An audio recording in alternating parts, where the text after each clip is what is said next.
Hello everyone, సఖి తెలుగు ఛానల్కి స్వాగతం అండి. ఇదిగోండి, రేపు శ్రీరామనవమి అని చెప్పి అన్నీ తీసుకోవడానికి పూర్ణ మార్కెట్కి వచ్చానమాట. ఇక్కడ వైజాగ్లో పూర్ణ మార్కెట్ చాలా ఫేమస్. ఇక్కడ దొరకందంటూ ఏమి ఉండదు, అన్నీ దొరికేస్తాయి మనకి.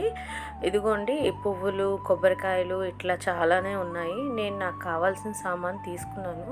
ఇంటికి వెళ్ళగానే ఇక ముగ్గు పెట్టుకోవాలి కదా, వాకిలంతా శుభ్రం చేసుకొని ముగ్గు పెట్టేసుకున్నాను.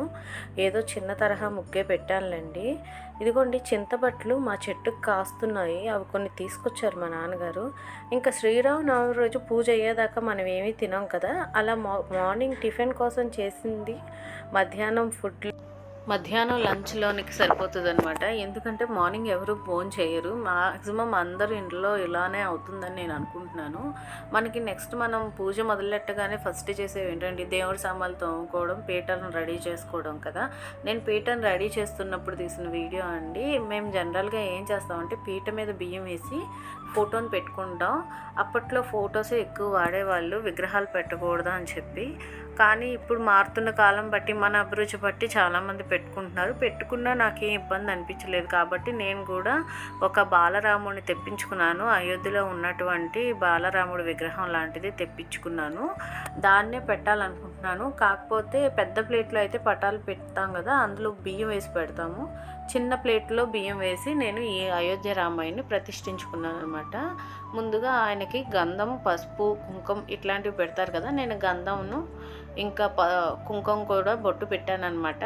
కుంకుమ బొట్లు అన్నీ పెట్టగానే అయోధ్య రామయ్యకి ఎంత అందం వచ్చిందంటే ఇంకా చెప్పనక్కర్లేదు. నిజంగా అయోధ్య వెళ్ళి చూడటానికి ఎంత టైం పడుతుందో తెలియదు, కానీ ఇట్లా మనం మన చేతులతో అన్నీ రాముడికి చేస్తూ ఉంటే నిజంగా మనం రాముడికే చేస్తున్నామేమో, ఆయన స్వరూపానికే చేస్తున్నామేమో, విగ్రహానికి కాదేమో అనిపిస్తుందండి.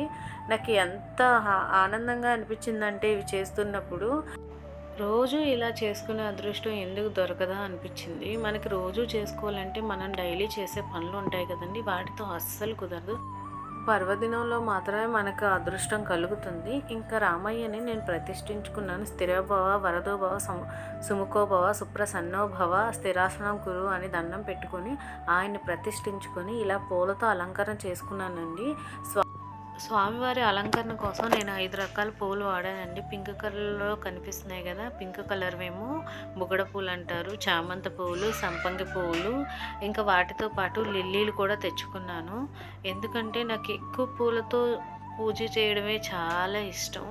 అది ఏంటంటే మనం ప్రసాదాలు ఎక్కువగా పెట్టడం ఒకరికి ఇష్టం ఉంటుంది, దేవుణ్ణి ఎక్కువ అలంకరించడం ఒకరికి ఇష్టం ఉంటుంది, లేకపోతే దేవుడు చుట్టుపక్కల అలంకరించడం, కొత్త కొత్త దేవుడు పుస్తకాలని తెచ్చుకొని వాటిని చదివి వాటి వల్ల ఆనందాన్ని పొందడం చాలామందికి అలవాటు ఉంటుంది కదా. అలాగే నాకు వేరే వేరే పూలతో పూజించి స్వామివారిని అలంకరించుకోవడం నాకు ఎంతో ఆనందంగా ఉంటుందండి. చాలామందికి అలవాటు ఉంటుందనే నేను అనుకుంటున్నాను. ఇదిగోండి, వినాయకుడిని ప్రతిష్ఠించుకున్నాను. వినాయకుడిని ప్రతిష్ఠించుకున్నాక శ్రీరాముల వారికి పూజ చేసి నైవేద్యం సమర్పించాను. వడపప్పు, పానకం చేస్తారు కదండి, నాకైతే పానకం చేయడం రాదు. వడపప్పు, పళ్ళు పెట్టి స్వామివారికి సమర్పించాను. సమర్పించి, స్వామి నాకు ఇంతవరకే సాధ్యమైంది, నన్ను అనుగ్రహించు తండ్రి, నా పూజను అనుగ్రహించు, నా పూజకి వచ్చి కూర్చొని నా పూజని స్వీకరించు అని దండం పెట్టుకున్నానండి. ఆ ప్రశాంతత ఎక్కడా దొరకదండి. ఆ తర్వాత గుడికి వెళ్ళాక పానకం ఖచ్చితంగా మనం తీసుకుంటాం కదండి. నేనైతే చిన్నప్పటి నుంచి గుళ్ళో తాగడమే పానకం నాకు అలవాటు.